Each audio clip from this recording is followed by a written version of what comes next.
Сегодня на мемориале памяти и славы собрались ветераны-афганцы. В этот день, 36 лет назад, завершился вывод войск из Афганистана. Теперь 15 февраля считается официальным днем памяти жертв, которые погибли в тех событиях. С приветственным адресом от председателя парламента к собравшимся обратился Бадрудин Олигов.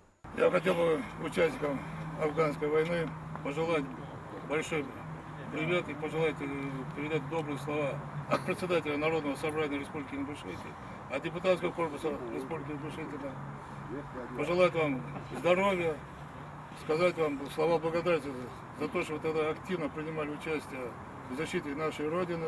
15 февраля 1989 года, после почти десятилетнего участия в вооруженном конфликте, Афганистан покинули последние части ограниченного контингента советских войск. За период боевых действий погибло более 15 тысяч воинов. Среди призванных на войну было около 400 ингушей.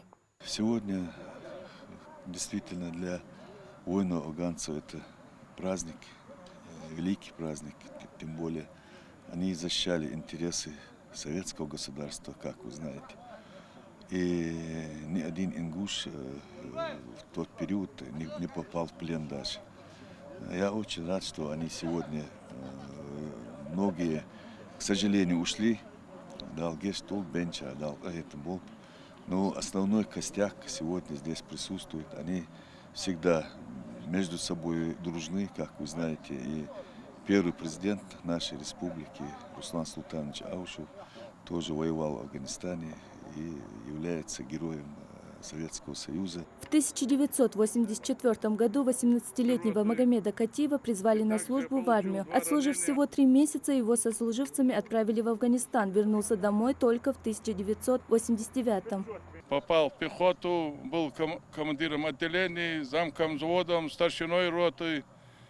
И также я получил 2 ранения, одно пулевое, одно осколочное. Сегодня мы отдаем дань глубокого уважения солдатам и офицерам, проявившим стойкость и мужество при выполнении командных задач. Участниками были сотни наших парней, десятки из них имеют награды.